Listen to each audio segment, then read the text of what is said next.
También cuando hablamos de función de personal, función de producción, función de comercialización, función de administración, función financiera, lo tenemos que acompañar de otras funciones. La función del sistema de control interno, pero no es la función, sino el sistema de control interno, el sistema de información, el sistema de control de legalidad, el sistema de prevención de fraude y el sistema de calidad. Nosotros hemos desarrollado en la clase anterior, vinculada con el funcionamiento sistémico, hemos hablado del sistema de control interno. Completando este conjunto, aparece en escena el sistema de calidad. No pretendo desarrollarlo plenamente, pero sí presentarlo en sociedad. A partir del año que viene ya va a constituir una unidad dentro de la materia, pero ahora hacemos la presentación en sociedad de estos nuevos sistemas que han venido a desarrollarse y a quedarse dentro de las organizaciones. El sistema de calidad es un sistema que lo que procura tiene ciertos beneficios. Lo que procura es mejorar el control de los procesos. Lo que tiende es definir controles, procedimientos operativos estándares. Otro beneficio que tiene el sistema de calidad es brindar confianza en los procesos. No solamente mejora el control de los procesos, sino que les da confianza a los procesos y calidad a los productos y servicios que resultan de cada proceso. Cuando hablamos de proceso, no solamente tenemos que pensar lo que pasa en la cocina de la panadería Don José, sino que también tenemos que pensar como un proceso la producción de información para la toma de decisiones. La formación del proceso de lograr la confianza y la decisión del cliente para que se decida comprar mi mercadería. Y también el proceso, un proceso puede ser todo el conjunto de actividades necesarias para alcanzar, obtener del proveedor el producto que necesita mi organización y un proceso que sea un producto que sea de calidad, cantidad, disponible en oportunidad adecuada y además en las condiciones adecuadas. Una cosa es comprar, usted dice, ¿cómo esto de las condiciones adecuadas? Una cosa es comprar leche en polvo y otra cosa es comprar leche líquida, de acuerdo a nuestras necesidades. Y cada uno de estos productos va a requerir también de nosotros un proceso de conservación distinto. Por lo tanto, hay que precisarlo a los procesos de adquisición para que puedan cumplir los objetivos del proceso productivo, que es lo que más conocemos nosotros, que nos imaginamos la panadería y la cocina del taller de Don José, donde se prepara el pan. Lo que otra cosa que prevé un buen sistema de calidad es prevenir las inconformidades. Recuerden que la peor publicidad, la peor comunicación que tenemos es un cliente disconforme, sea interno o sea externo. La opinión de un cliente puede hacernos caer la mejor campaña de comercialización. El mejor plan de marketing puede caerse si no satisfacemos las necesidades de los clientes.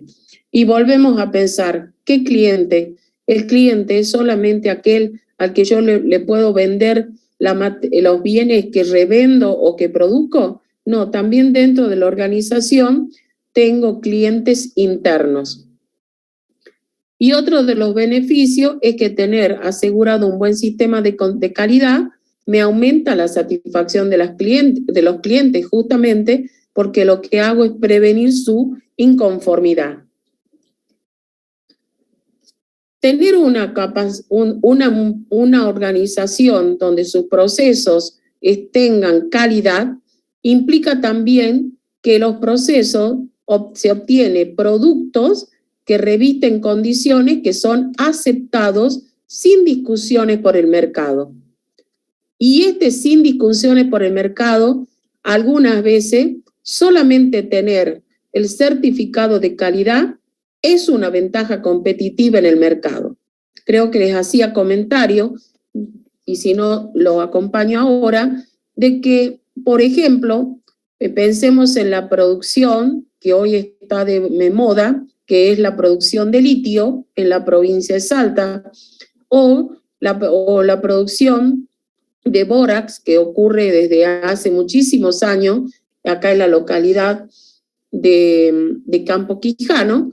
Pensemos, son productos que se exportan. Particularmente el bórax sale de una manera bruta, sin tratamiento, y así se exporta.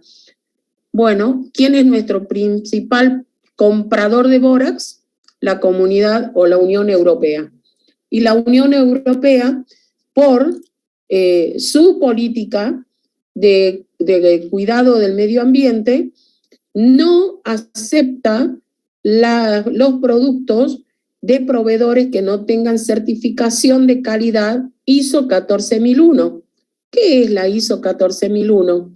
Una norma internacional que representa un estándar sobre cómo se vincula la empresa productora, en este caso de bórax, con el medio ambiente. Esto es la norma 14001 de ISO, no, es de amplia difusión entre distintos tipos de empresas, pero particularmente lo es en las empresas mineras. Otra cuestión que brinda el hecho de tener un buen sistema de calidad en la empresa es la posibilidad de reducción de costos. Pensemos, si lo que yo procuro es mejorar mi posición en el mercado, tengo que tener un control de mis costos para tener un buen precio, para poder tener un buen margen de utilidad. También pensemos que si lo que quiero es tener un buen proceso y un proceso sin imperfecciones, lo que me está diciendo es que van a existir menos errores, van a existir menos desperdicio, va a existir menos horas perdidas, menos personal desaprovechado. Y esto, evidentemente, reduce los costos.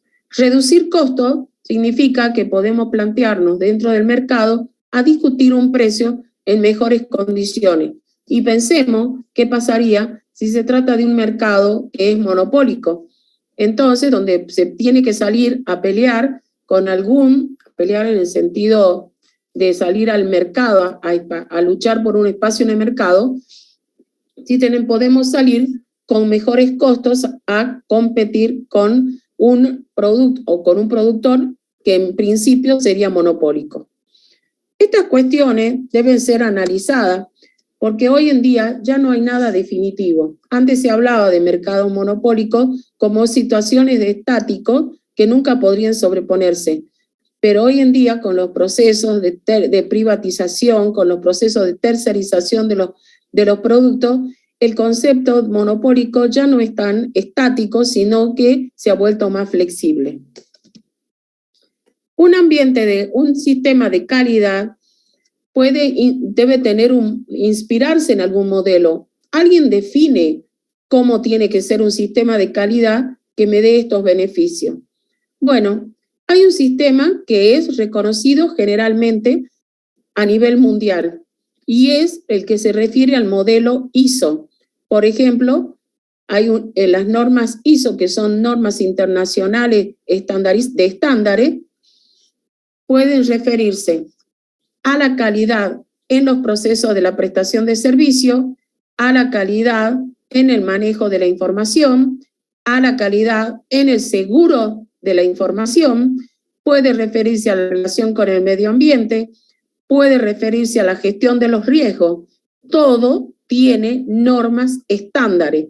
Todo lo que a nosotros se nos ocurra que queramos mejorar, cualquier proceso, estamos en condiciones de buscar dentro de las normas ISO pautas, si no es norma, por lo menos guía para el desarrollo de esos procesos.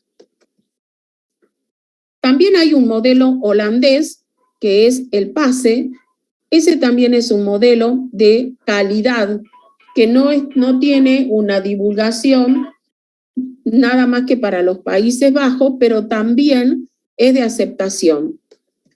También tenemos el modelo canadiense, también tenemos el modelo de Joint Commission. Este modelo lo que establece son pautas también generalizadas sobre calidad. Y el modelo inglés también, que recordemos siempre, el inglés se ha distinguido particularmente del holandés, porque pone el énfasis no solamente en los procesos particularizados, sino que considera a la organización como un sistema integrado. Y por supuesto no podía faltar el sistema europeo de calidad. Entonces, si nosotros queremos hablar de calidad, también tenemos que tener en cuenta que podemos inspirarnos en cualquiera de estos modelos. El modelo generalizado en el mundo es la ISO. Y en Argentina, quien se encarga de dar la capacitación, efectuar las evaluaciones y eventualmente certificar si estamos cumpliendo con las pautas de las normas ISO, es el IRAM, Instituto de Racionalización de Materiales, Instituto de Racionalización Argentina de Materiales. ¿Esto qué es lo que nos está diciendo? Que los sistemas de gestión de calidad están diseñados para mejorar en forma continua el desempeño y la eficiencia de una empresa, organización, con o sin fines de lucro, entidad privada o entidad pública. Cualquiera de estas organizaciones puede aspirar y puede desarrollar procesos de calidad. No es necesario certificar todos los procesos de una organización de calidad. Es posible que comience con un proceso. Luego que se asiente ese trabajo, puede irse sumando otro. No pensemos que es un trabajo imposible de hacer. Cada proceso, por pequeño que sea, por simple que parezca, tiene la posibilidad de mejorarse. Y al mejorarse, tiene la posibilidad de ser revisable y vuelto a mejorar. Por eso hablamos de que todo sistema de calidad lo que propone es una mejora continua, es un modo de ver las cosas, de que siempre es posible lo que hacen las organizaciones, ser medido, ser evaluado, y solamente si algo es medido y algo es evaluado, puede ser mejorado. La calidad no es una cuestión de moda.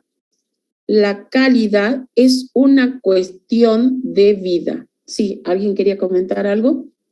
Sí, profe, le quería hacer una consulta. ¿La clase de hoy entra en el parcial? No, yo ya he mandado un mail a cada uno de ustedes donde les exponía. ¿Han recibido el mail? Yo no Yo sé. tampoco, profe. ¿La plataforma?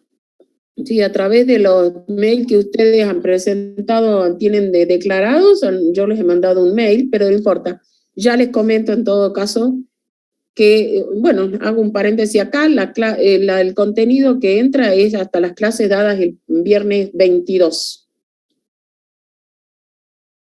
Okay, me preocupa que no han recibido el mail porque ahí tenían todas las indicaciones de cómo va a ser el parcial.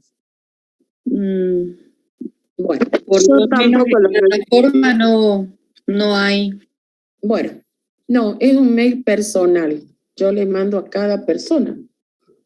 Pero bueno, debe ser que puede ser que hayan cambiado de mail. No, yo tengo el mismo y a mí no me llegó nada. Bueno, vamos a pasarlo. Vamos a publicar la carta. Vamos a publicar la carta en la plataforma para que conozcan la metodología. Porque estaba descrito las condiciones y cómo tenían que trabajar en el parcial. Bueno, terminamos un poquito avancemos la clase y si no se las leo se las voy leyendo por lo pronto. Bien, este material ya entra para el segundo parcial. ¿Sí? ¿Estamos de acuerdo? Y mañana tienen clase de consulta. Mañana tienen clase de consulta previa al parcial. En el horario de clase, la clase va a ser consulta. ¿Estamos? Pero hoy esta clase y la clase de ayer entra en el segundo parcial. Bueno.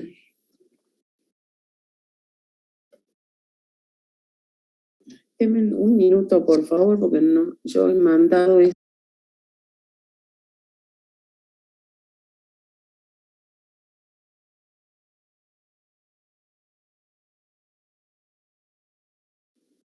No, profe, hay varios compañeros que están diciendo que tampoco han recibido nada y la plataforma estuvo funcionando mal, así que no sé.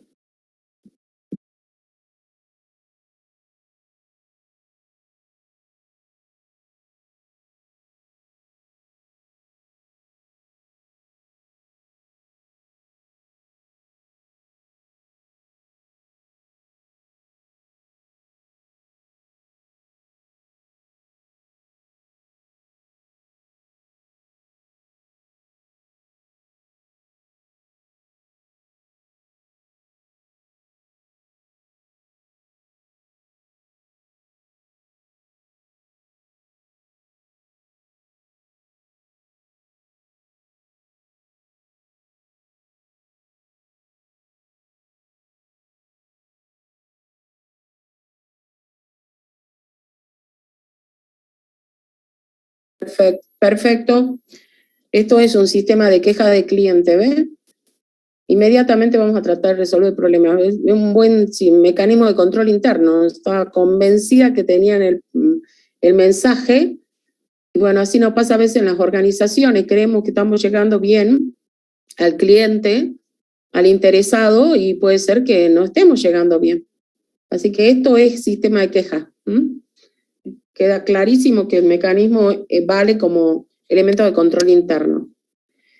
Bueno, el segundo componente que teníamos que analizar es el sistema de información de una organización. Que lo primero que nos lleva a nosotros a esto es a definir qué es información. Y en este caso debemos ser muy cuidadosos en cuando usamos la palabra dato y qué es información. Porque a veces decimos, uy, no tengo nada de datos o información como si fuera lo mismo. Pero debe quedarnos claro,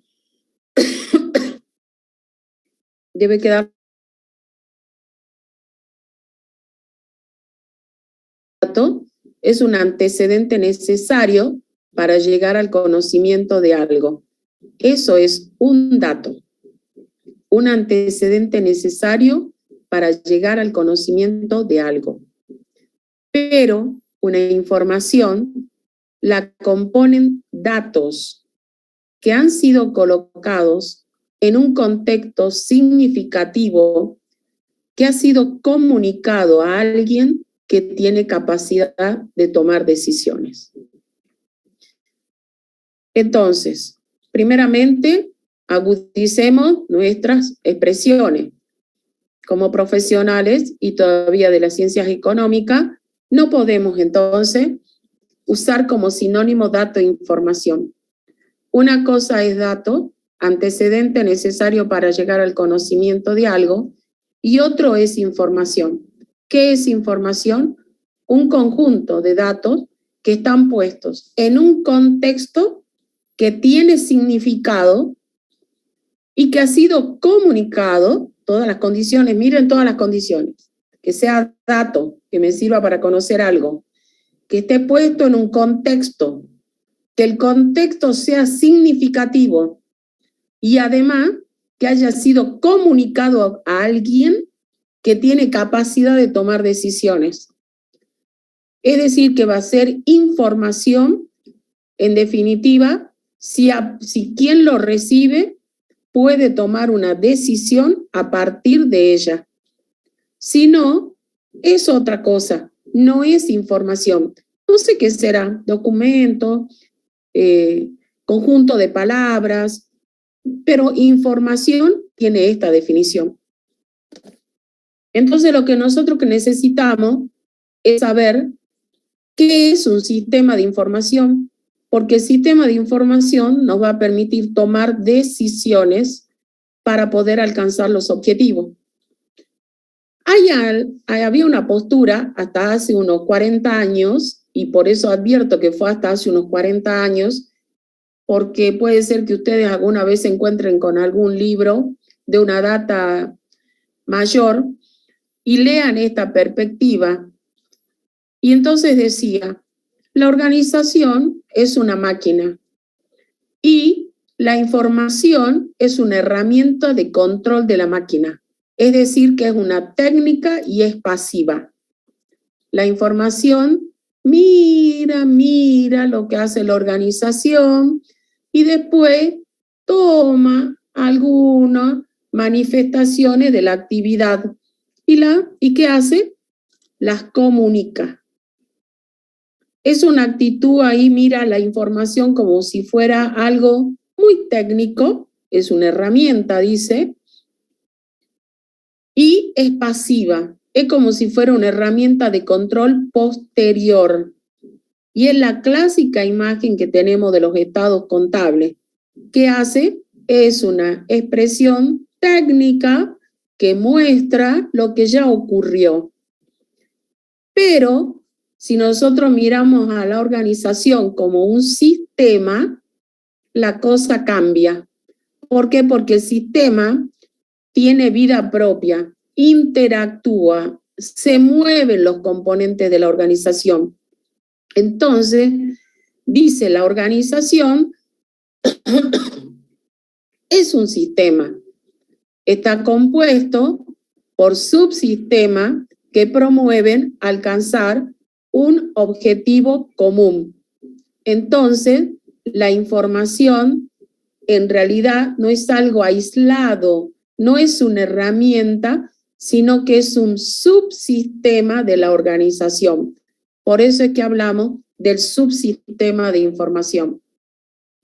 En algunas organizaciones, la información es de naturaleza vital y estratégica.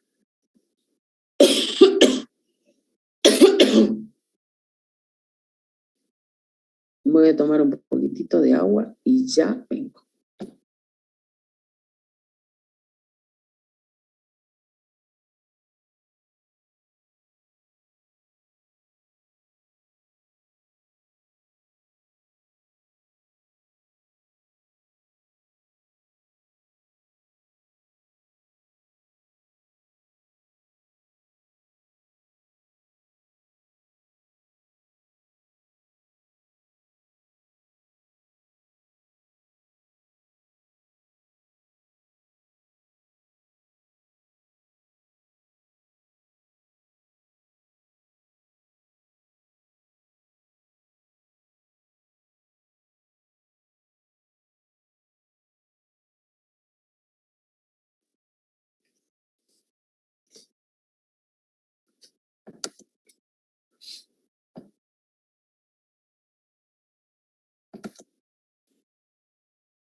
El sistema de información impacta en toda la organización. El sistema de información impacta desde el entorno donde llega información, donde llegan datos, impacta en la estrategia del negocio, impacta en los procesos del negocio, impacta en la planificación y definición de objetivos, impacta en el diseño de las actividades para alcanzar los objetivos, impacta en el control de los resultados para verificar si se han cumplido los objetivos. Es decir, entonces, el sistema de información es de carácter estratégico. Tiene que ver con la posibilidad que la organización logre sus objetivos. ¿Qué es un subsistema de información? Si estamos hablando de un subsistema de información bajo el enfoque de sistema, decimos que es un conjunto de elementos integrados, interrelacionados, vinculados, que tienen por objeto, y presten atención, un sistema de información. ¿Qué es lo que hace?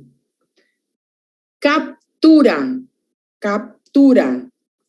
depura, esto sí, esto no, almacena, recupera, si se perdió, lo busca, lo recupera, actualiza y trata datos. Un sistema de información captura, depura, almacena, recupera, actualiza y trata datos. ¿Para qué? Para proporcionar, distribuir, proporcionar, producir, distribuir, transmitir información en el lugar y en el momento que es requerido.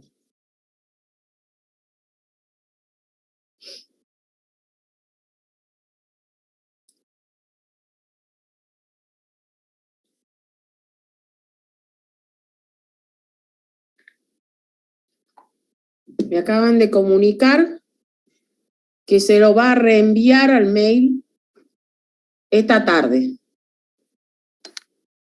Bien. Luego entonces, no es solamente tengo el sistema tango, milonga o chamamé y ya tengo todo el sistema. No. Es algo más un sistema de información.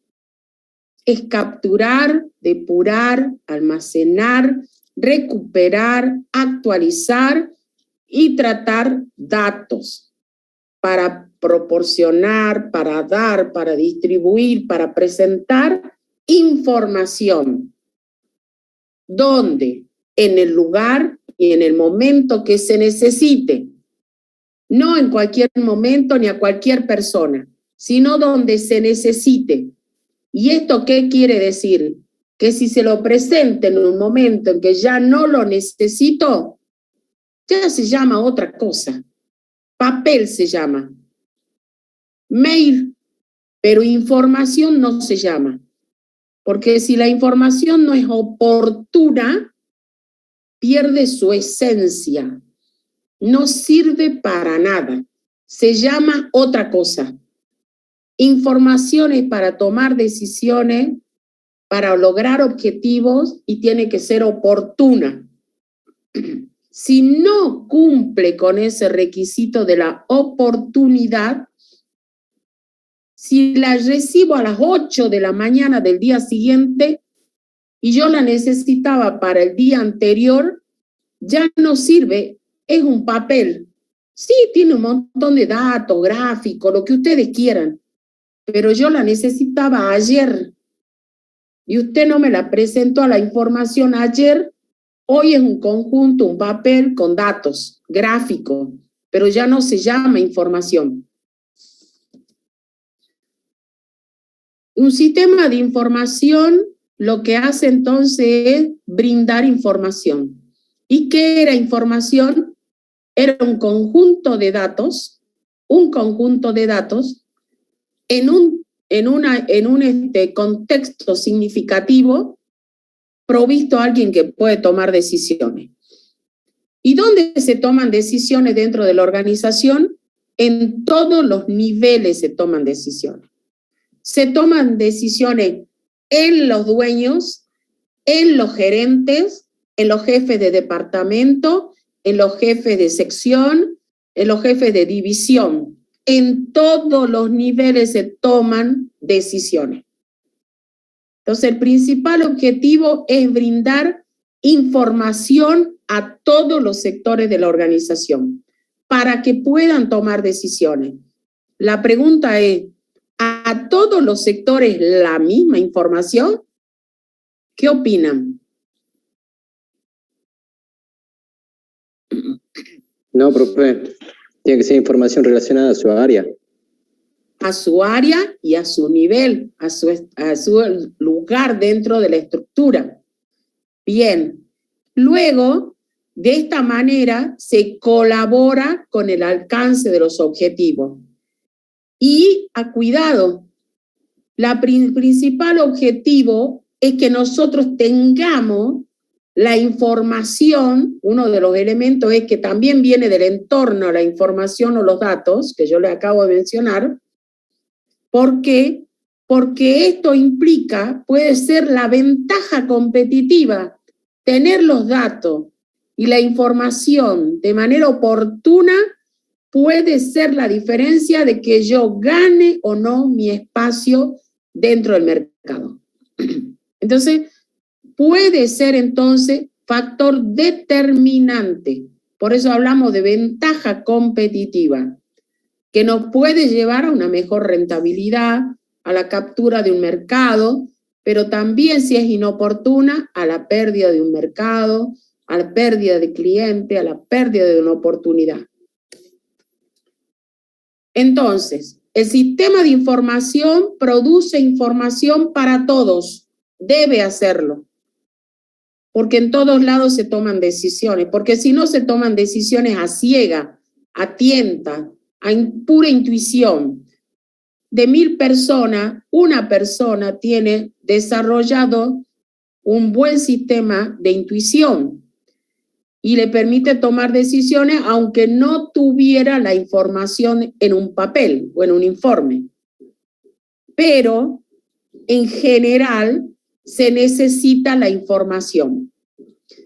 La información puede ser según, como hemos dicho, los niveles de la organización. Hay nivel gerencial que toma decisiones estratégicas. Quiere decir que son decisiones tan trascendentes que pueden significar la vida o la muerte de la organización. Después, a un nivel táctico. El táctico es el que mueve las fichas de cómo vamos a relacionarnos. Es análisis y planeación táctica, nivel táctico. Nivel de gerentes operativos o nivel de comités dentro de las organizaciones. Y luego tenemos un nivel operativo. Un nivel operativo puede ser la gerencia operativa, que se distingue de la anterior, porque anterior decíamos comité de gerentes operativos. Comité es el conjunto de los gerentes operativos. Puede ser un nivel operativo, que es aquel que hace planeamiento y supervisión, y luego tenemos el nivel operativo, el que hace las actividades diariamente o el que procesa diariamente las transacciones de la organización. No confundir a estas alturas cuando hablamos de sistema de información con tecnología de la información. Un sistema de información existió cuando se construían las pirámides de Egipto. Existía un sistema de información. ¿Cuánta mano de obra necesitamos? ¿Cuántos carros necesitamos? ¿Cuántas piedras necesitamos? ¿Cuánto va a demorar esta construcción? ¿Cuánto va a demorar? ¿Cuántas personas son? ¿Cuánto trigo necesitamos? ¿Cuánto pan? En la época en que se construían las pirámides de Egipto, había un sistema de información. Quiero decirle que el sistema de información como mecanismo, como herramienta para tomar decisiones, existió siempre que se quiso obtener un objetivo. Ahora, cuando hablamos de tecnología de la informatización o informatización del sistema de información, es otra cosa. Y es cuando aplicamos toda la tecnología informática al sistema de información. Quede claro entonces que son dos conceptos distintos, pero también quede claro, dice la profesora, que hoy en día es prácticamente imposible pensar en un sistema de informatización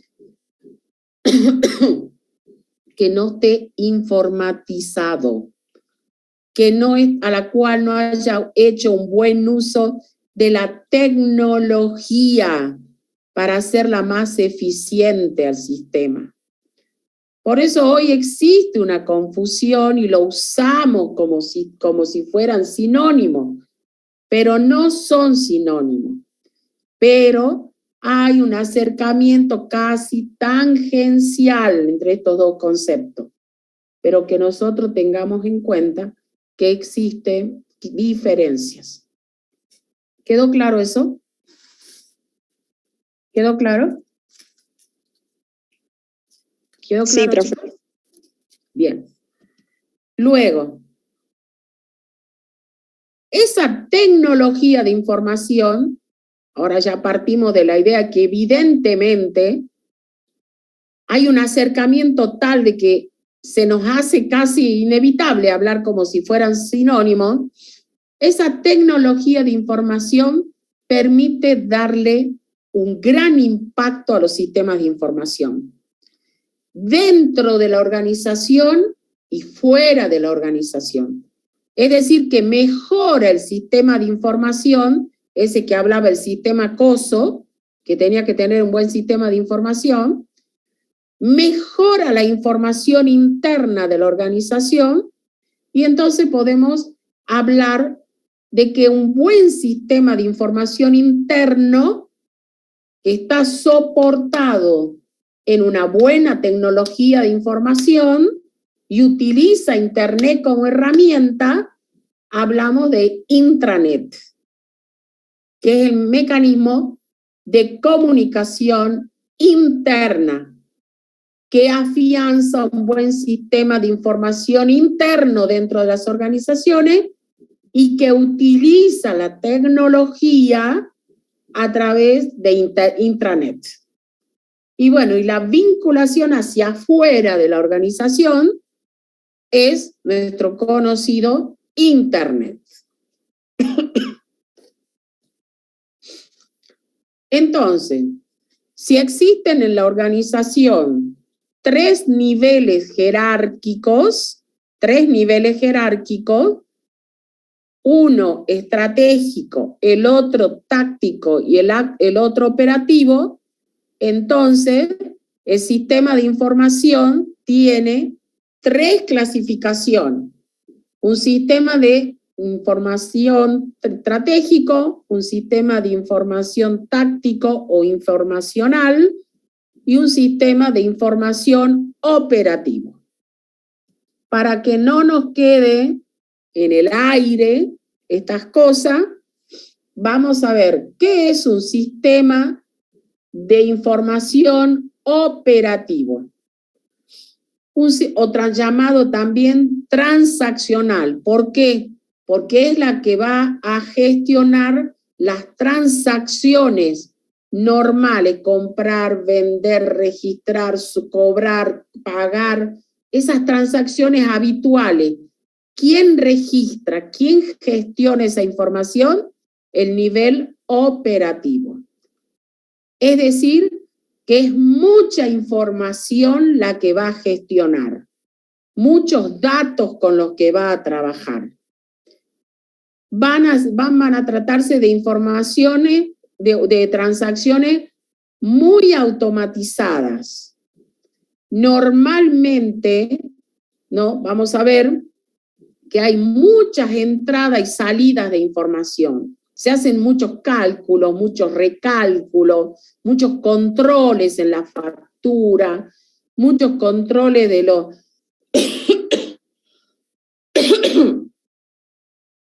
de los remitos, muchos controles de los stock, muchos controles. Y vamos a ver que acá entonces son grandes recolectores e integradores de una gran cantidad de información y de datos. Y al ser tan automatizados, normalmente e impactados por la tecnología, normalmente son procesados a través de sistemas empaquetados o enlatados, como llamamos. Este proceso de datos se ve resuelto a través de enlatados. Esto es el sistema de información operativo o transaccional. Después tenemos la información que soporta decisiones.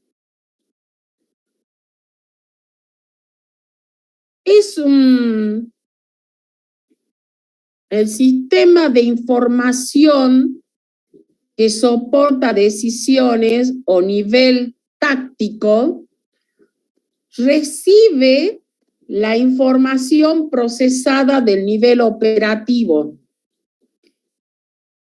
y lo somete a análisis sencillos. Trabaja con gráficos, se trabaja con cuadros de comando, se trabaja con sistemas lógicos, se trabaja con sistemas muy interactivos y amigables, y normalmente estos sistemas no son enlatados, sino que cada empresa los desarrolla a través de desarrolladores, lo desarrolla según sus propias características.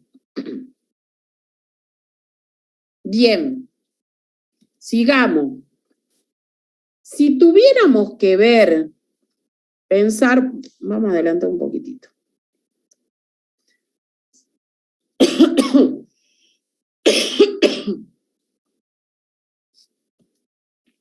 Si tuviéramos que pensar en un sistema de información estratégico, normalmente se trabaja con programas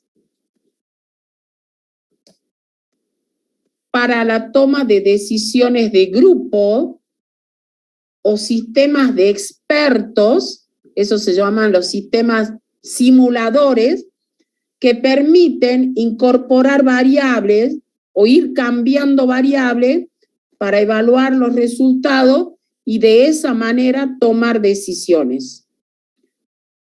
Esto también, entonces esto nos permite tomar decisiones a largo plazo y son las de nivel estratégico. Pero quiero volver a los ejemplos.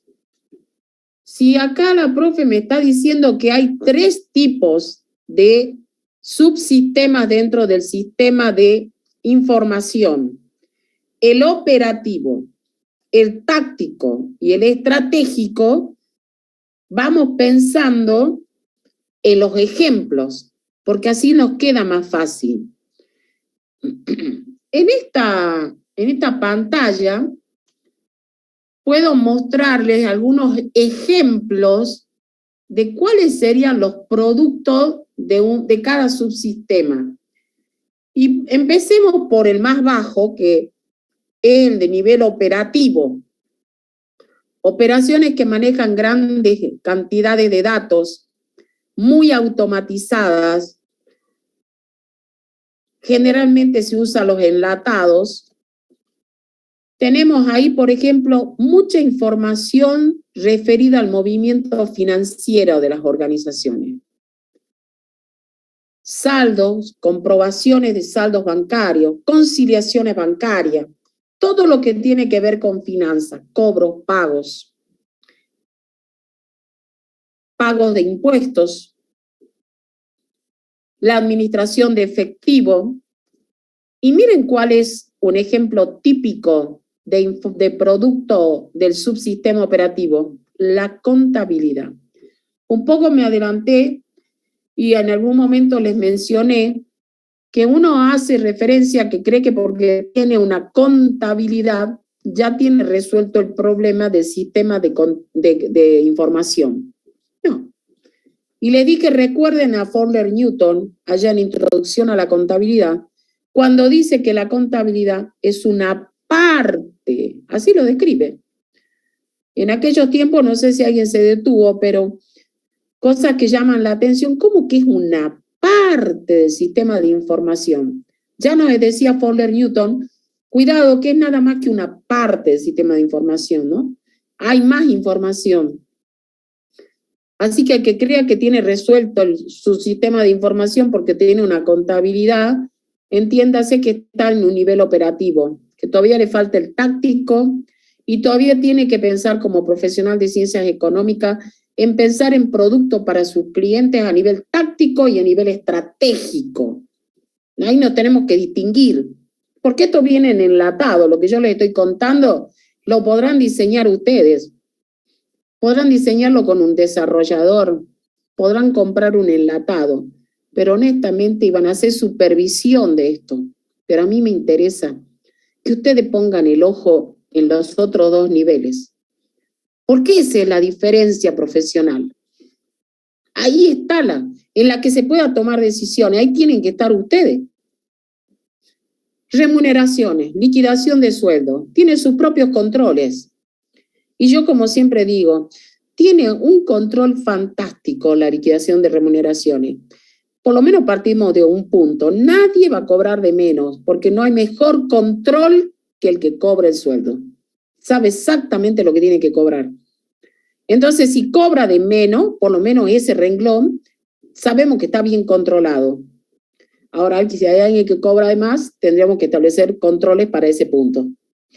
Registro de datos, sí, todo lo que sea del subsistema operativo es registro, incorporación de información.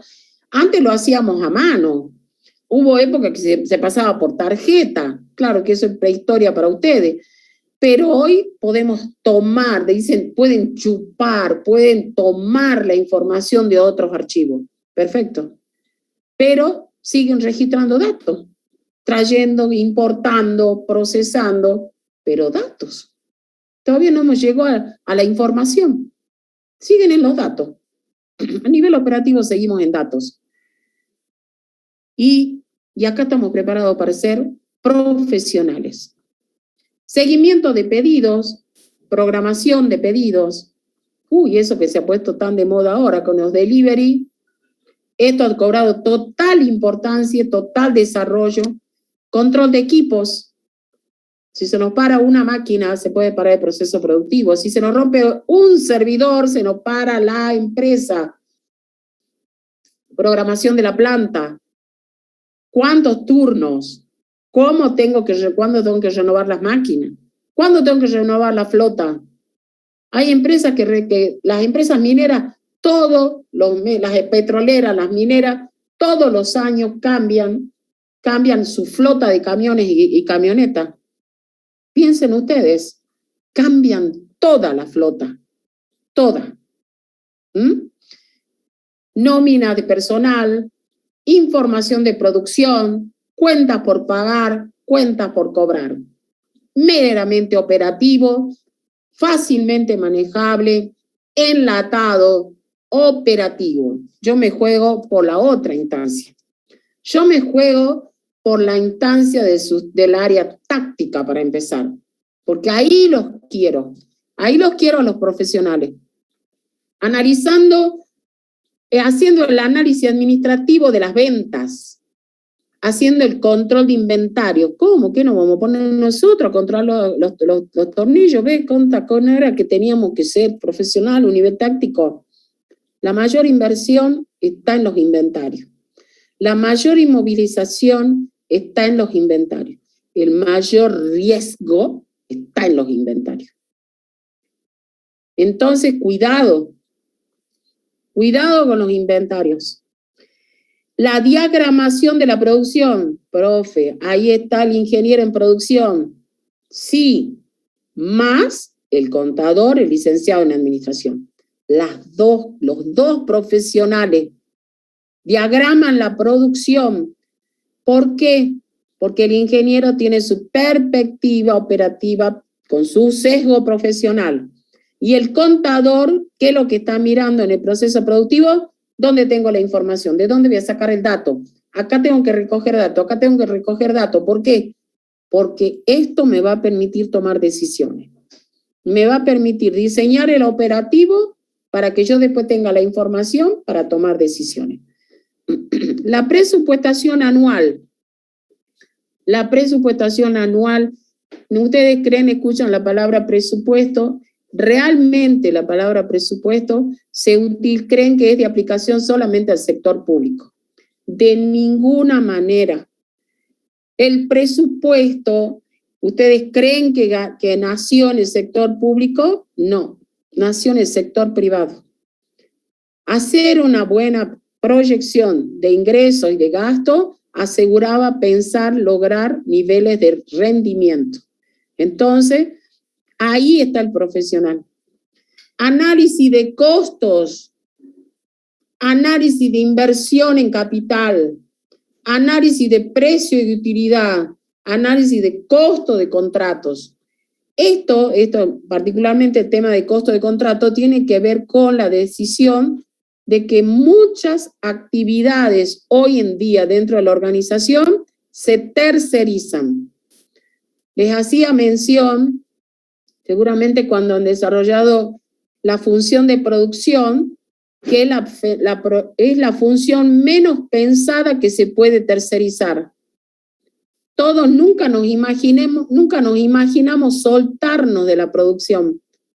Bueno, sepan ustedes que la empresa más grande, fabricante del mundo de zapatillas y de ropa deportiva, que se llaman, ¿cómo se llama esa empresa? A ver. ¿Cuál será? Adidas. No es Adidas. ¿Cuál se... Esperen un minutito.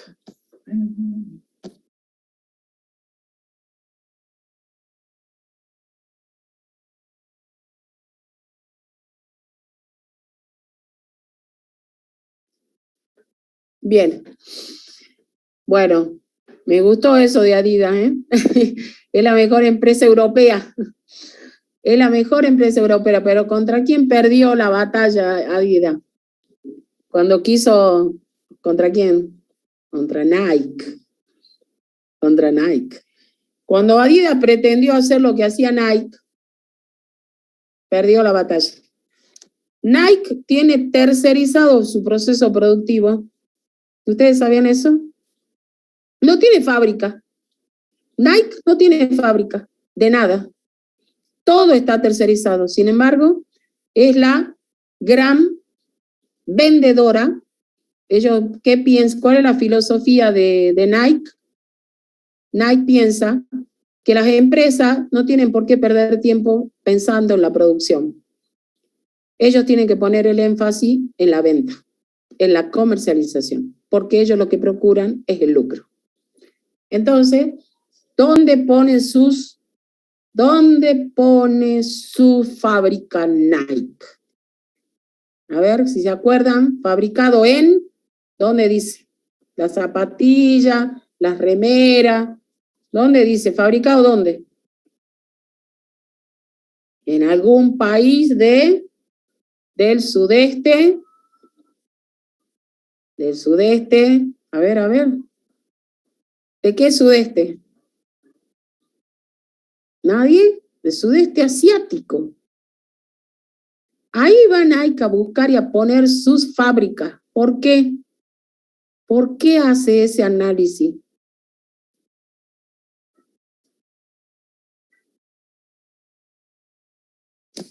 Mano de obra barata. ¿Por qué? Porque hay contextos legales que no protegen al trabajador. ¿Qué valor se estaría afectando? ¿Qué valor organizativo se estaría afectando en Nike? ¿La responsabilidad social? Bien, y ético. Responsabilidad social y ético. Bueno, podríamos charlar y contar la historia con Adidas, pero Adidas no pudo. Adidas no pudo porque Adidas es respetuosa por su filosofía alemana de las condiciones laborales de sus empleados.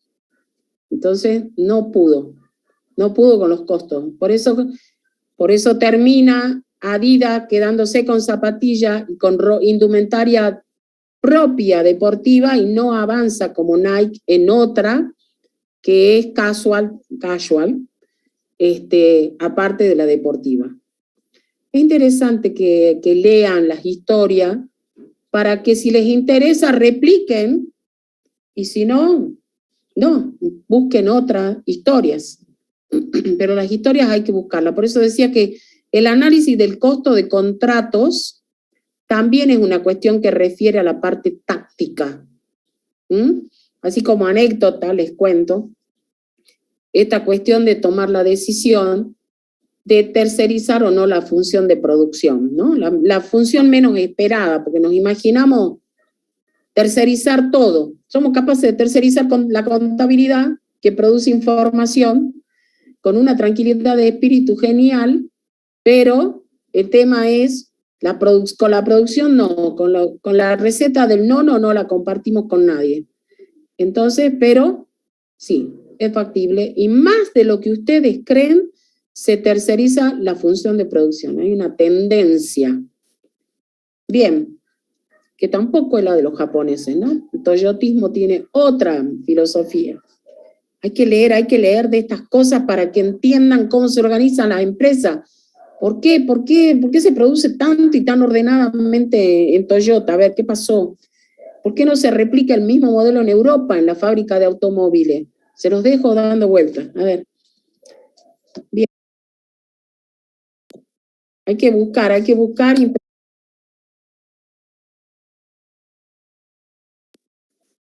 Bien. Luego tenemos, avanzo, un ejemplo que podría ser estratégico, la alta dirección, el nivel gerencial, los dueños, los accionistas, los socios, ¿qué decisiones toman? Y toman decisiones referidas al pronóstico de venta para los 5 años, el plan de operación, el pronóstico de presupuesto, el plan de utilidades, el planeamiento de mano de obra. ¿Qué vamos a hacer con la mano de obra? ¿Vamos a aumentarla? ¿Vamos a capacitar? ¿Vamos a aumentar el nivel de automatización y por lo tanto vamos a despedir a empleados? ¿Cómo va a ser el régimen de retiro del empleado frente a la innovación que va a ocurrir en la empresa? Esas son las decisiones que se toman en este nivel. Hoy en día, la tecnología ha avanzado tanto. Por ejemplo, nosotros pensamos en una fábrica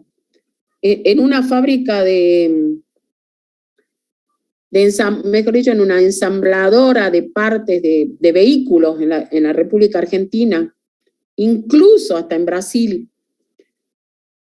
Pero incluso vemos personas trabajando, supervisores verificando que todo trabaje bien, que todo ocurra bien, pero si nosotros entráramos a una fábrica de autos en Japón, podríamos ver que está extremadamente automatizada y que solamente tenemos ingenieros automotrices de altísimo nivel supervisando lo que hacen los robots. Y no estoy contando el viaje a las estrellas, ni vuelta al futuro, nada de eso. Estoy hablando de hoy en día, en 2021.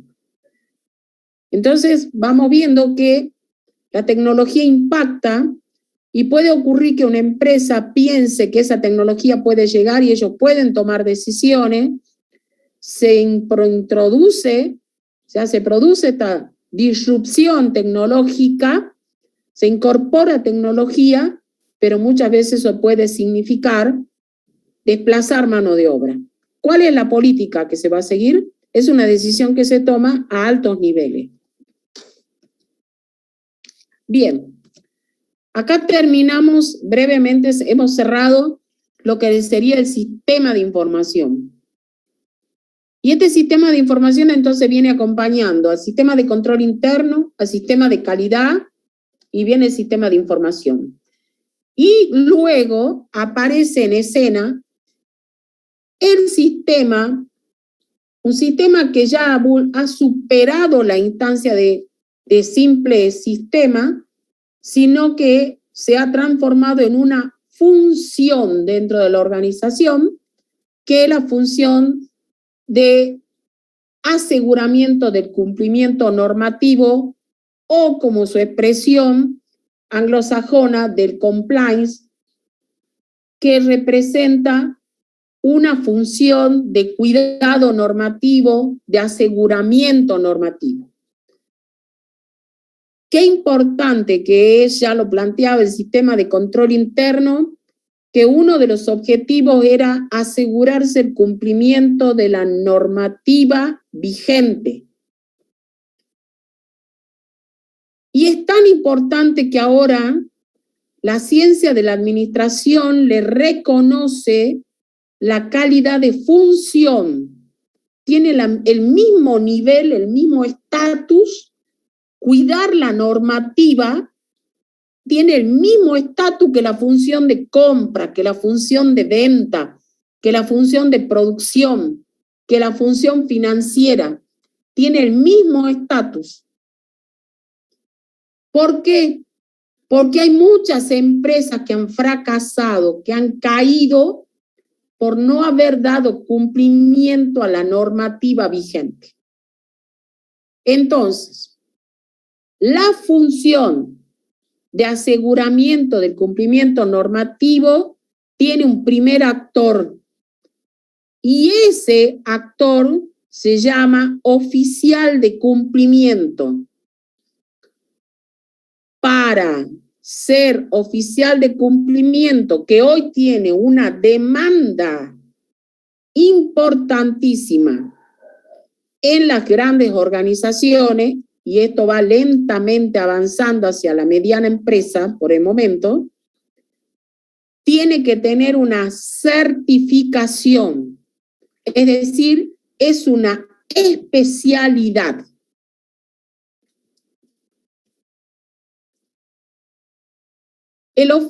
La función de cumplimiento en una empresa, la función de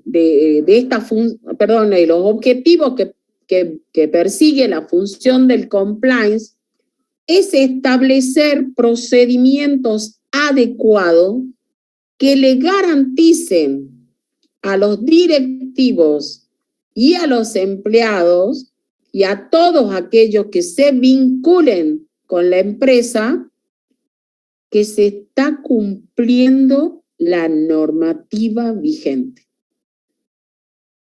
Hay una función que tiene que definir procedimientos, controles, para asegurarle a todos los que se interactúan con esa organización que están cumpliendo con la normativa vigente. Miren de importante que es esto. Cuando hablamos de normativa vigente o de marco normativo, no solamente tenemos que pensar, hay que cumplir con la Constitución, hay que cumplir con la ley provincial, no.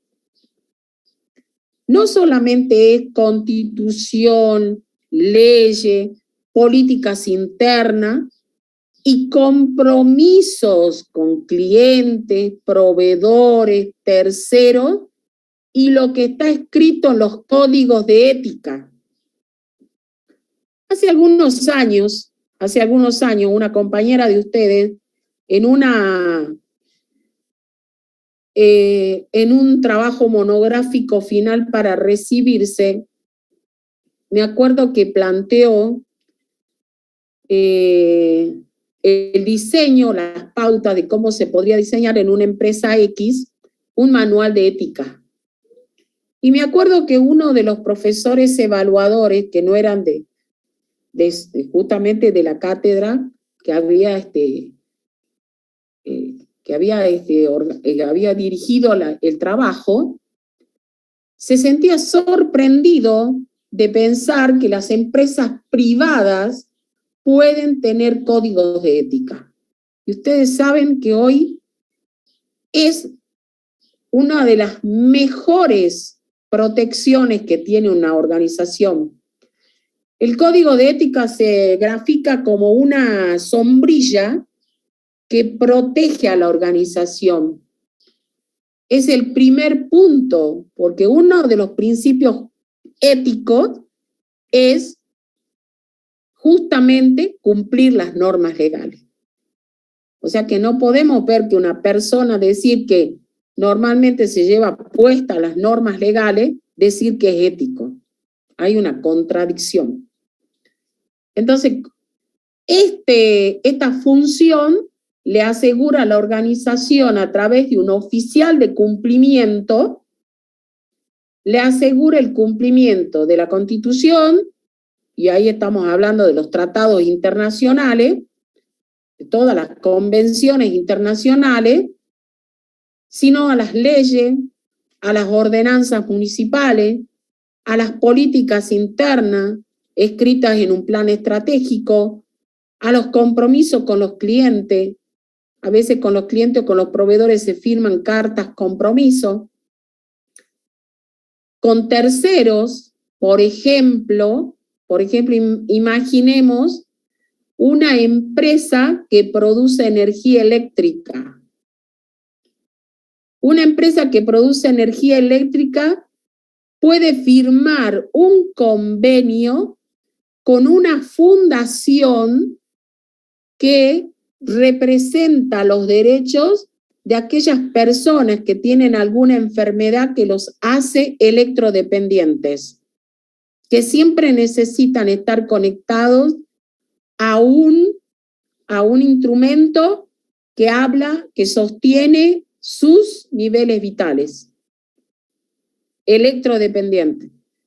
Entonces puede ser que esa empresa haya efectuado un acuerdo con esa fundación para asegurar que nunca se va a interrumpir el servicio eléctrico a las personas que están o que reciben los beneficios o que quedan comprendidas dentro del acuerdo con esa fundación. Honrar ese acuerdo es parte de las obligaciones que tiene que cumplir el oficial de cumplimiento.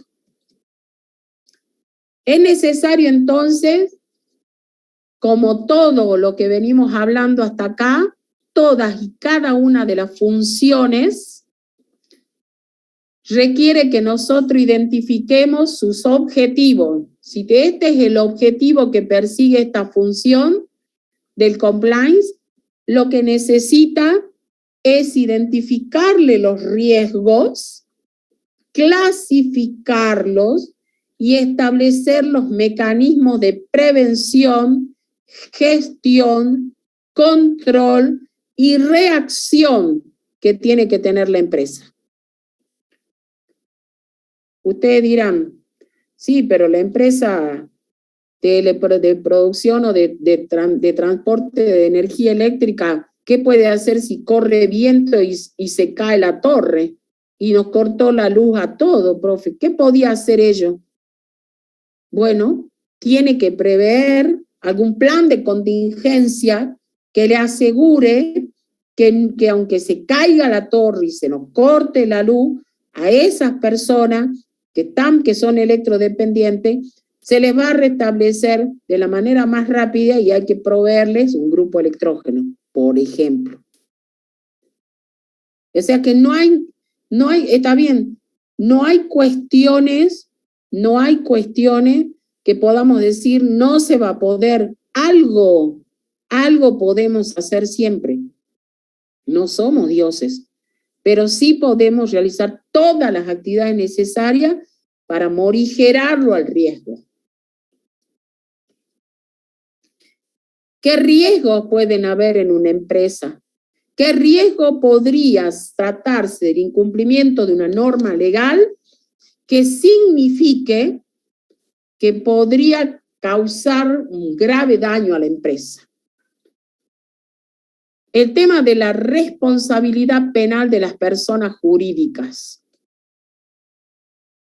¿Quiénes son responsables penalmente de las decisiones que se tomen en una persona jurídica? Responsabilidad de la Ley Penal 27.401. ¿Qué pasa con los actos de corrupción? Ustedes dirán, bueno, pero es el Estado nomás. No. Para la corrupción, como en el amor, se necesitan dos. Los dos pueden ser del mismo Estado o puede ser alguien del ámbito público y alguien del ámbito privado, que es la mayoría de las veces. No nos olvidemos los efectos de la corrupción, que tiene efectos, sí, financieros, penales, todo, pero también tienen efectos sociales que impactan socialmente. ¿Qué pasa en el tema de sobornos? ¿Qué pasa con el lavado de dinero? Hay que estar atentos a que algún socio, algún director no esté usando la forma jurídica para lavado de dinero. No es algo que pasa allá en Wall Street, ¿no? Ni nos puede pasar a cualquiera. Y también el riesgo del balance falso. También el riesgo del balance falso. ¿Qué tiene que hacer entonces quien sea designado oficial de cumplimiento? Primeramente tiene que trabajar en un plan de integridad. Hay que hacerla fuerte a la organización, con sus valores, con sus controles. Hay que diseñar un código de cumplimiento ético. Vuelta, no es de grandes empresas o de grandes estados hablar de códigos de ética. Hoy se habla en todos los niveles de códigos de ética. El mapeo de los riesgos. Los riesgos, acuérdense, tienen cara, tienen nombre, porque si no los miramos a la cara, no los conocemos y no los podemos maniobrar, no los podemos gestionar. Canales internos de denuncia. Aseguren que los empleados que tomen conocimiento de algún hecho puedan denunciarlo y se proteja su identidad. Un área de investigaciones internas. Y si tenemos alguna duda de cómo se trabaja con este riesgo tan importante que es el incumplimiento, podemos recurrir a la ISO 37301 que nos habla del sistema de administración de la seguridad o del cumplimiento. Por eso yo les decía que todos los procesos dentro de una organización son susceptibles de ser definidos, de ser mejorados, de ser evaluados y de ser mejorados. Esta función, entonces, con este oficial responsable, tiene que estar permanentemente revisando los cambios normativos. Tiene que estar permanentemente como un árbitro, esos árbitros de línea que cuando se ven en los partidos de fútbol. Y cuando alguien cambia la distancia o cuando alguien da un paso fuera de lugar o se cambia una normativa, tiene que alertar, levantar la bandera roja.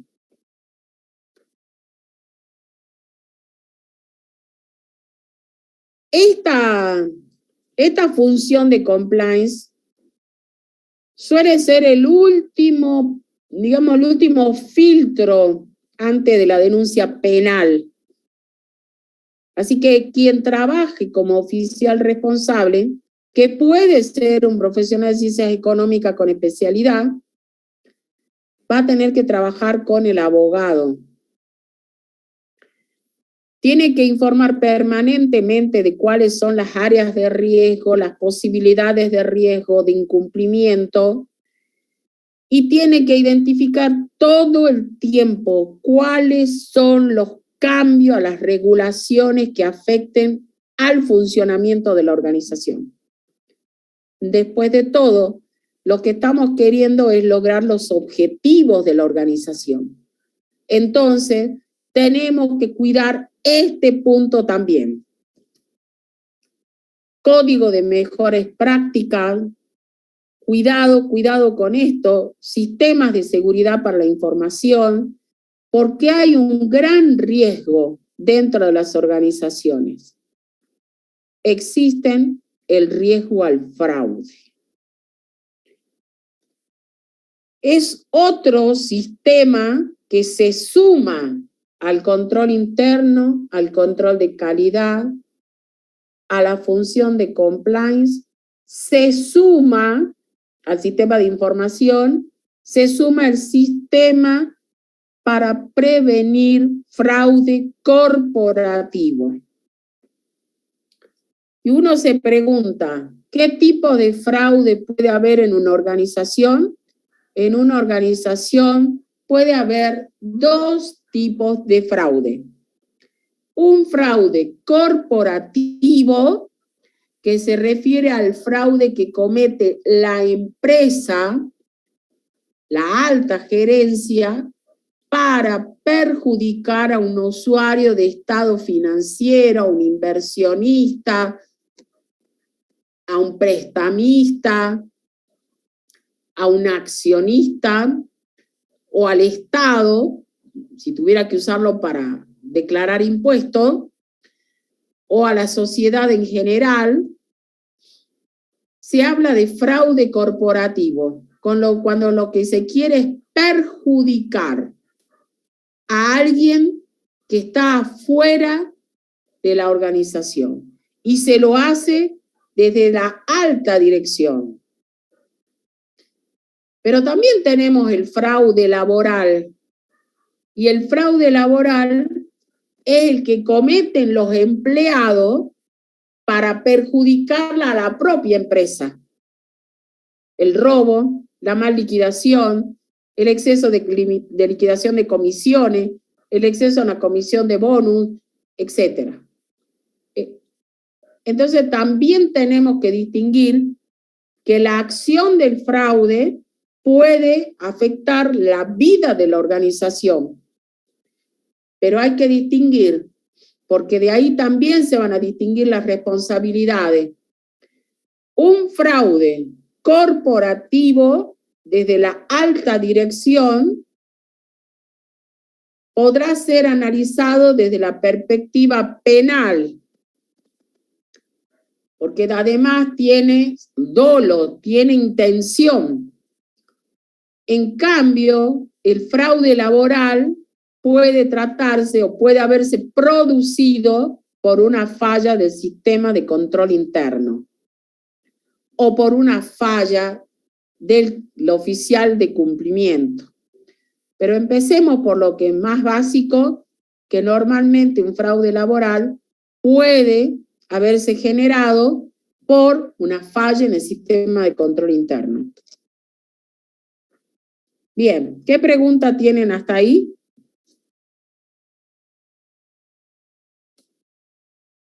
¿Preguntas? ¿No hay preguntas? Bueno.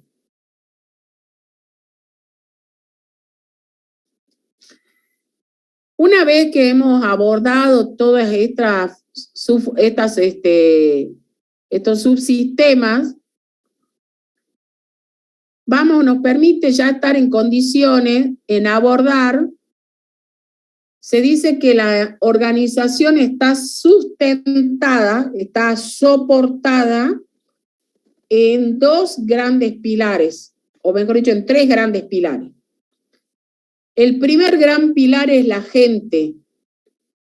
Por eso es que la función de personal se considera un pilar. En segundo lugar, la función financiera, que ya la van a ver la otra semana. Y en tercer lugar, por la función general, también llamada función administrativa. Ya han desarrollado ayer la función de personal. Hoy vamos a desarrollar la función administrativa. La semana que siguiente vamos a hablar de la función financiera. ¿Cuál es el objetivo de la función general? Dos grandes objetivos. Es la del mantenimiento de los registros y producción de información. para cumplir con las exigencias operativas y legales. Y legales, no ilegales, a fin de evaluar los resultados de la gestión. Es decir, que esta función cumple un rol importante en el sistema de información. Y en segundo lugar, va a brindar servicio y apoyo a toda la organización para que toda la organización cumpla con sus objetivos parciales que luego, acumulados, permiten cumplir los objetivos generales de la organización. Bien. Quiero que observemos todas las actividades, las funciones que quedan comprendidas en la función. La propia expresión, dice función general, ya nos está dando la idea de que aquí entra todo lo que no está en otro lado. Era para que no se nos quede ninguno suelto, dijimos, bueno, está la función general. Está la función del contador general o de la contabilidad, la función de sistemas, en el sentido de sistemas informáticos. Ustedes ya han visto que en el proceso de organización intervienen todos estos sistemas informáticos y dentro del sistema de información tiene un rol trascendente. Luego tenemos la subfunción de procedimiento, también denominada por algunos autores organización y métodos. Tenemos el área de los impuestos. Tenemos el área del presupuesto. Tenemos el área de la contabilidad de costos. El área de los servicios legales. El área de los bienes patrimoniales. El área de los archivos. ¿Se acuerdan que yo mencioné que uno de los puntos importantes que tenía el funcionamiento, un buen funcionamiento del sistema de control interno, uno de los tips era la renovación de la importancia que tenía la función de archivos, la función de abastecimiento, la función de personal y la función de servicios generales. La función de abastecimiento y la función de personal, ustedes ya la han estudiado por aparte, pero en algunas organizaciones que es de tamaño pequeño, la función de abastecimiento y de personal puede ocurrir que no tenga la suficiente tamaño o envergadura para ser considerada como un departamento, como una gerencia. Entonces, suele incluírsela dentro del área administrativa. No vamos a desarrollarla, pero ustedes sepan que dependerá del tamaño, eventualmente podrán tener identidad propia o incorporarlas dentro de la función de administración. Vamos una por una cada una de estas subfunciones. La subfunción contable o de contabilidad es una conocida nuestra, es nuestro ámbito natural, es la responsable de llevar correctamente los registros de contabilidad y su documentación respaldatoria. Es la encargada de preparar los informes contables, los informes financieros y estadísticos, porque también el área de contabilidad produce información estadística. ¿Cómo se organiza la función de contabilidad? Bueno, vamos a hacer una tarea tan específica nuestra, vamos a dedicarle más adelante una clase específica para hablar de cómo se organiza la función de contabilidad desde la perspectiva de la práctica. Así que por ahora vamos a decir cuáles son las actividades. Vamos a hacer una presentación general y después le vamos a dedicar una clase entera. La función de contabilidad tiene como actividades el registro de los subdiarios, el registro de los mayores, registro y control y conciliación de mayores, el área de preparación de los estados contables, el área de registro y preparación de informe de las cuentas por pagar, el área de registro, control y preparación de informe de las cuentas a cobrar, los sueldos y jornales. Y acá que tenemos, según lo que vieron ayer, la función de personal únicamente prepara las novedades para la liquidación de impuestos. Y el área de contabilidad procede a la liquidación de sueldo. Ustedes podrán decir, pero yo trabajo en una empresa donde el área de sueldo, todo lo hace el área contable.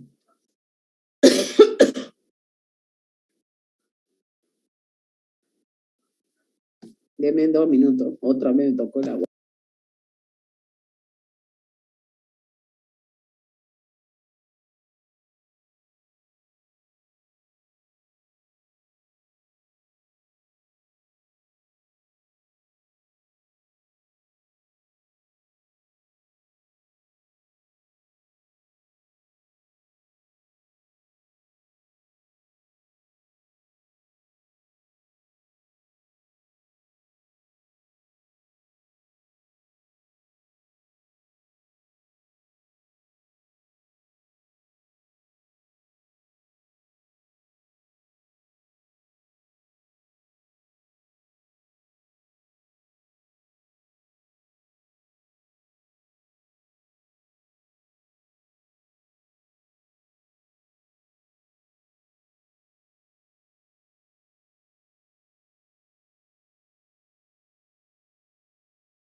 Disculpen, chicos, pero bueno, me cansa la garganta.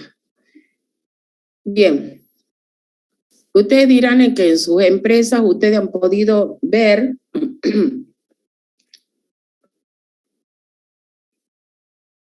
que los sueldos y jornales lo hace todo, lo liquida y lo prepara todo el área de contabilidad.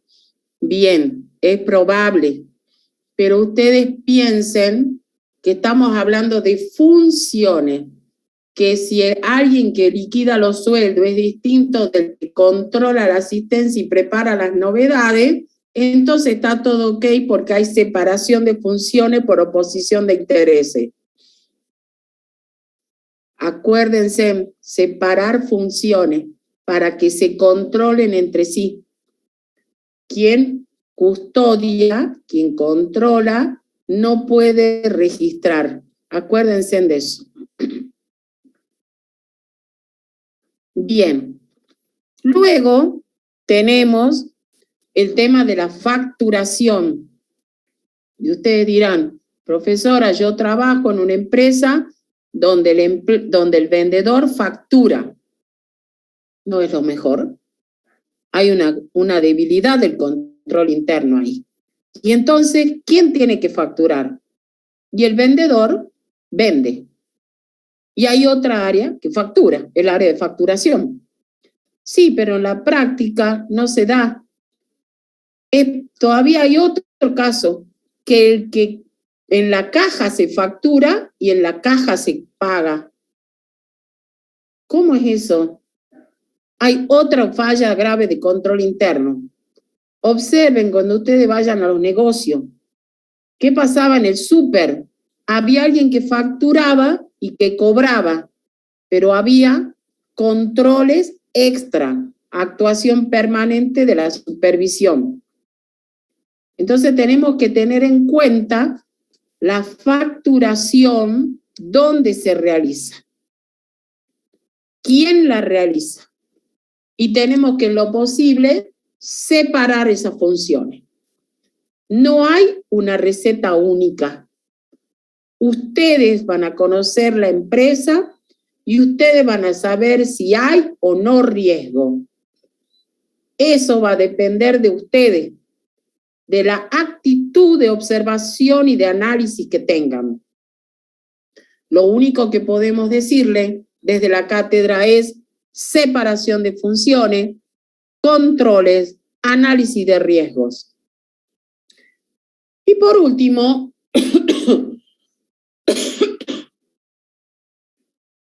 la correspondencia. ¿Qué es esto de la correspondencia? Profesora, ya no existe ni el correo, más que para traernos y llevarnos cosas que compramos, las cartas ya no vienen. Bueno, la correspondencia jugó un rol fundamental en las empresas. Lo hizo en el comercio y lo hizo en las empresas. En aquellos tiempos era cuando eran respetadas y era un delito abrir una carta ajena. Violar la correspondencia ajena era un delito. Entonces, la correspondencia es algo que nosotros tomamos del pasado, pero hoy yo podría haber puesto /correo electrónico, /mail, y tendría el mismo efecto. Porque si yo abro un mail que no es mío, estaría vulnerando la privacidad y quizás una cuestión comercial o un acuerdo comercial que podría ser una cuestión privada entre un proveedor, un cliente y una empresa. La correspondencia fue de tanta importancia en alguna época que hasta valores y hasta cheques viajaban en la correspondencia y nunca se perdían. Pero no sé qué pasó en un momento determinado que comenzó a fallar la seguridad. Y por eso perdió vigencia, por supuesto por el avance también de las comunicaciones, de la tecnología, fue quedando en el olvido. Pero hoy, qué insólito, los correos electrónicos ponen de nuevo en vigencia y en actualidad esta última función, que es la correspondencia. ¿Quién tiene que encargarse de leer la correspondencia institucional? Bueno, puede ser que haya un correo institucional, empresarial, donde se reciben los mails para todos los sectores de la empresa. Pero también puede ocurrir que para una mejor organización, cada sector de la empresa tenga su correspondencia. Pero lo que tenga que ver con clientes y proveedores y valores y facturas que hoy se mandan por correo, todo eso debe ser resorte exclusivo del área contable.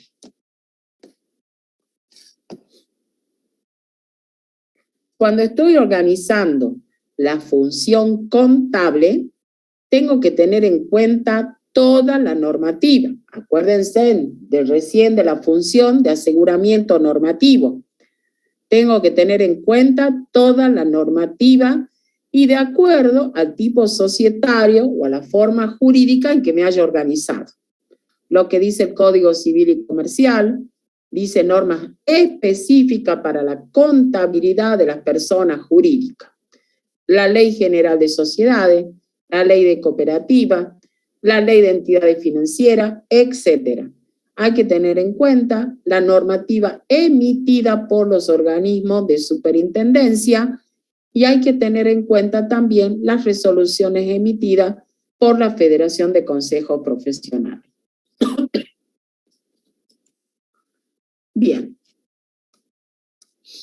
La segunda se suele incluir como una subfunción de la función de contabilidad a los presupuestos, aunque algunas empresas más grandes tienen un departamento específico que administra la información de los presupuestos. En los presupuestos hay un área que se encarga de prepararlos, elaborarlos, prever los ingresos, los costos y las utilidades, confeccionarlo, hacer el seguimiento y el control y producir información. Esto puede ser un área específica dentro de la organización, dentro de la función de administración, o puede ser una subfunción de la función de contabilidad y se contabilidad de presupuesto. Si tuviéramos un área específica para presupuesto, podría tener esta estructura. El área de impuestos, otra área importante. También algunos dirán, pero eso lo hace el área contable. Sí, es probable, puede estar dentro del área contable. Otros dirán, eso es en mi empresa donde yo trabajo, está tercerizada, lo lleva un estudio contable. Es posible. Es una función que se suele tercerizar, bien, pero también es posible que sea un área dentro de la organización. Y cuando estoy en un área dentro de la organización, lo que primero nos tiene que quedar claro es que es un área cuyo objetivo más importante es planificar y administrar la carga impositiva. Porque los impuestos tienen un impacto financiero dentro de las organizaciones. Entonces, yo lo que decimos que el principal objetivo es planificar y administrar la carga impositiva. No dice que vamos a enseñarles a evadir, planificar y administrar la carga impositiva. Y además de esto, no solamente tiene este gran rol, sino que se encarga de atender el cumplimiento de las disposiciones sobre impuestos, exenciones, tasas, si fueran en el ámbito municipal, previsión, seguros sociales, y es el encargado de preparar las declaraciones juradas. Esta área se encarga de, si tiene que relacionarse con una cuestión referida a las exenciones, gestionar las exenciones. ¿Cuáles son las principales actividades? Asesoramiento general en materia impositiva, liquidación de los impuestos nacionales, provinciales y municipales, confección y presentación de la declaración jurada, incluir en regímenes de moratoria si corresponde, atención personalizada de las inspecciones, ver toda la gestión de las exenciones y si las exenciones generan un sistema de información, también cumplir con ese sistema de información. Y todo lo que se refiera a previsionales y seguros sociales. Luego aparece en escena la contabilidad de costo. ¿La contabilidad de costo la puede llevar la contabilidad general? Sí, puede ser una parte de ella. ¿Es importante la contabilidad de costos? Sí, porque uno de los principios que estamos buscando es una gestión eficiente. Y cuando hablamos de eficiencia, hablamos de costos, hablamos de productividad. ¿De qué se encarga el área de la contabilidad de costos? Se encarga de registrar los costos generales de fabricación y localizarlos por área, por centro o por producto. Dice la contabilidad de costo que lleva los registros de los insumos con valorización. Y esto es lo que lo distingue de los registros que lleva el área de almacenes. Habíamos hablado de esto en la clase anterior, donde decíamos que los registros que lleva el área de almacenes son registros, ¿cómo son registros? ¿Con valor o sin valor?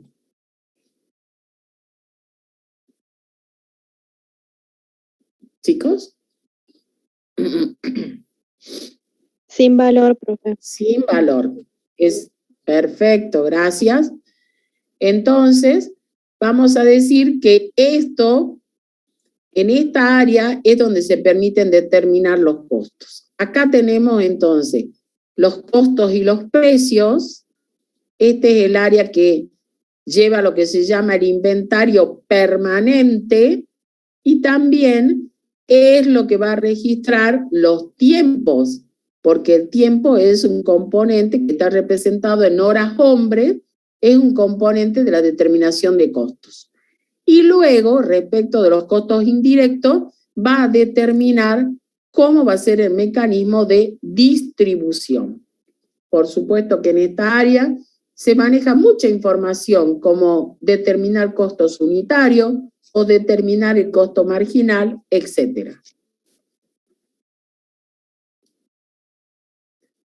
Bien, otra de las funciones importantes que se presentan es la función de archivo.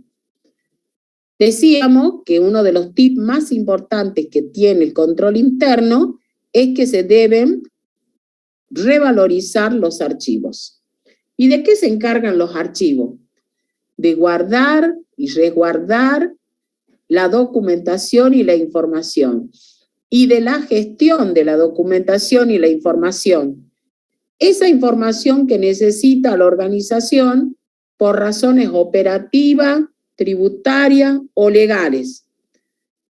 Por cualquiera de estas razones, es probable que la organización necesite guardar documentación. Cuando uno piensa en organizar un archivo y tiene que pensar que tiene que tomar decisiones, lo primero que tiene que decidir es: ¿el archivo será propio? ¿Usaré un espacio mío dentro de la empresa o lo voy a tercerizar? ¿Lo voy a gestionar yo o lo voy a tercerizar primero? Es decir, que si lo gestiono yo, tengo que disponer de un espacio, gente, registros, controles, ¿se acuerdan los candados? Cerrar las ventanas, ponerle un responsable.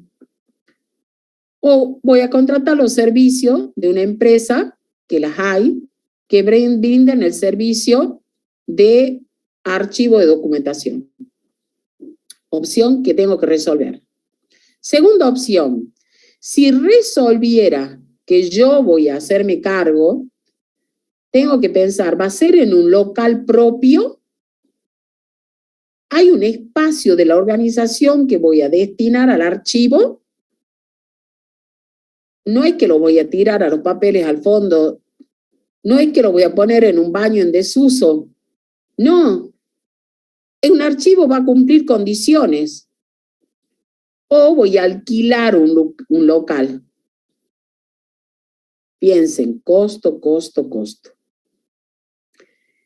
Después tengo que pensar cuántos archivos van a existir. ¿Uno solo, centralizado? ¿O van a existir uno en cada sucursal? ¿O en el mismo edificio va a existir distintos? ¿Va a estar centralizado o descentralizado?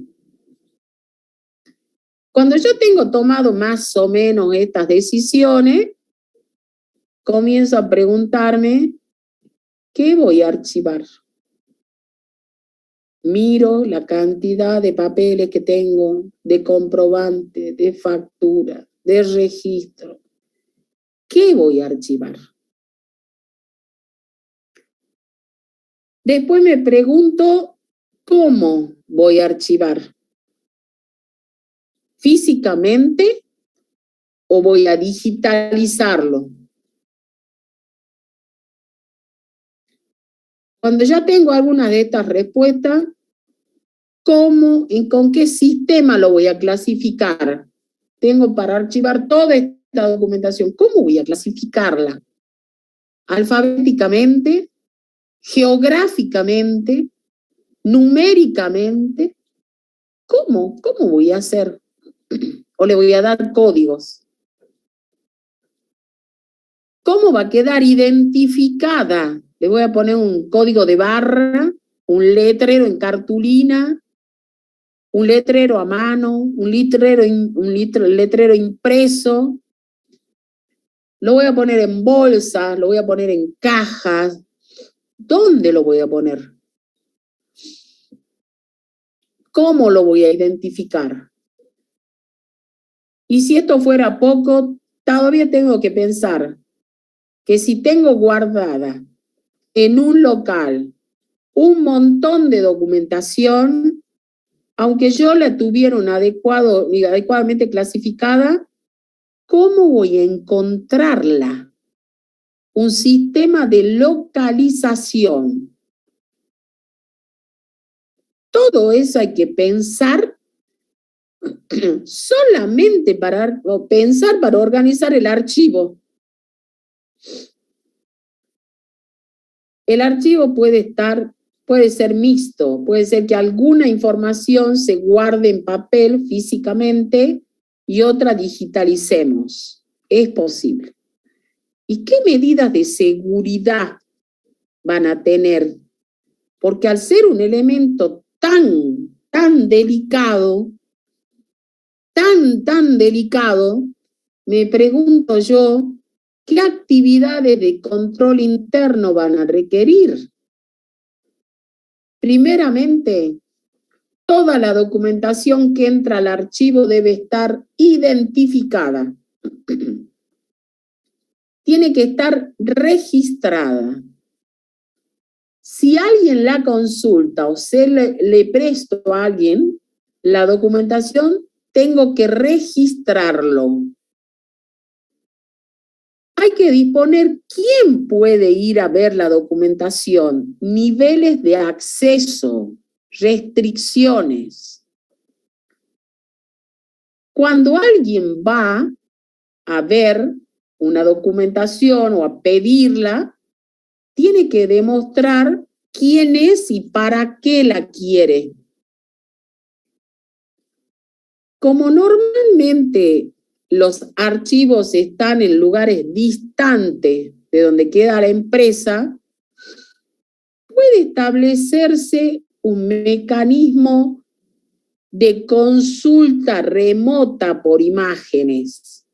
Digitalizo todo, lo hablo por teléfono al encargado del archivo de documentación y le pido que me muestre la factura de hace 5 años con el proveedor MMJ, que necesito verla. Entonces él, como tiene todo digitalizado, busca esa factura y se la envía por imagen, y yo que estoy en la empresa, reviso y tomo el dato que me interesaba, y como no necesito nada más que ese dato, queda sin efecto la necesidad de traerla en papel a la factura. Ese también es un mecanismo que responde a una gestión eficiente, costo-beneficio.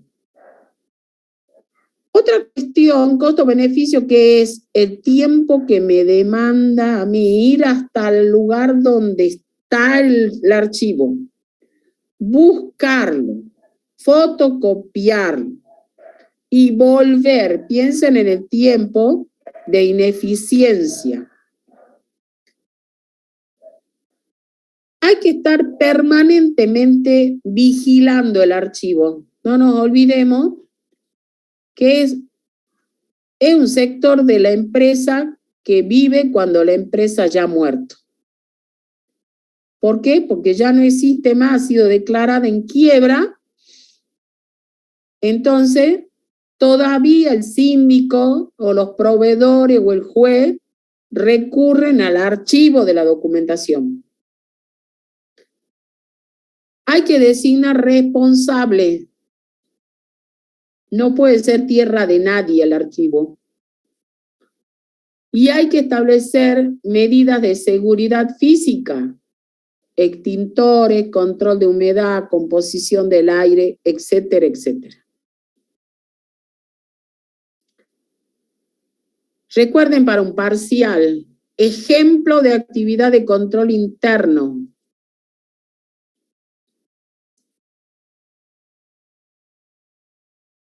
Y vamos a llegar hasta acá.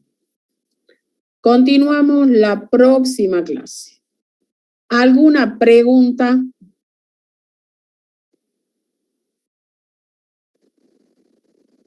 ¿Cómo? ¿Cómo me pregunta? No, ya lo dije a primera hora, que entra todo lo que estaba se dictó hasta el viernes 22. ¿Sí?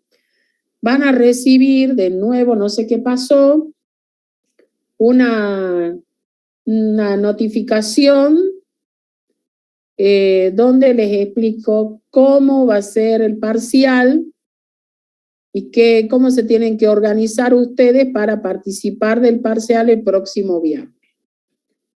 Por lo pronto, vamos adelantando que se van a publicar los listados donde van a tener identificada el aula virtual donde van a rendir. Cada aula virtual tiene su link. Ustedes tienen que ir acompañados de su documento. El espacio donde ustedes están tiene que estar libre de todo papel, apunte, cuaderno, libro. Y cada uno tiene que tener la computadora con cámara y con sonido habilitado. Cuando ustedes se organicen en lo posible, yo sé que es difícil cuando uno está en casa, pero en lo posible traten de ubicarse en un espacio donde no solamente tengan buen servicio de internet, buena conexión, sino que también piensen en la posibilidad de que durante toda la realización del examen va a estar prendido el micrófono. O sea, que no lean en susurro la función del procedimiento. Entonces todo el mundo le molesta. Traten de no leer en susurro. Traten de que el perrito no esté cerca para que no ladre y no interrumpa a los compañeros. Y lo que tienen que hacer es comunicarse. Recuerden que nosotros tenemos un tiempo en el que verificamos identidades, todo el mundo con su documento, y recién comienza el parcial. El parcial tiene una programación horaria, comienza a una determinada hora y tiene un tiempo de duración que se programa. Concluido ese tiempo de programación, se cierra el parcial, así que ustedes no pueden llegar tarde, porque no importa cuánto, o sea, la situación particular lamentablemente se nos escapa, y si ustedes llegan 15 minutos antes, van a tener 15 minutos tarde, van a tener 15 minutos menos para rendir. Estén atentos. Los listados por aula virtual se van a publicar en la plataforma. Recuerden, va a tener su link. La clave para el acceso al parcial se les va a dar ahí mientras estemos conectados, todos, después de tomar lista. Y si alguien de ustedes llegáramos a ocurrir que son tantas personas que no logramos, supongamos que el parcial va a comenzar a las 6:30 y no logramos tomar asistencia a todo el mundo, se quedan, después que termina el parcial, se quedan calladitos y después verificamos la identidad. Esto para nosotros es muy importante porque es el modo que tenemos de dar certeza de que son ustedes los que han rendido el examen. también traten de evitar que cuando van cerrando el examen empiecen a despedirse. Hasta luego, profesor, hasta luego. Entonces, toda la otra persona que está rindiendo, que está nerviosa, se pone más nerviosa. Sí, ay, ya se va mi compañera, ay, ya se ha ido la Clarita, ay, ya se ha ido la Josita. Bueno, entonces esa es otra cosa que tienen que tratar de evitar. Hay que ponerse en el lugar del otro y tratar de retirarse en silencio para no interrumpir ni poner más nervioso al compañero. Bueno, ¿alguna pregunta?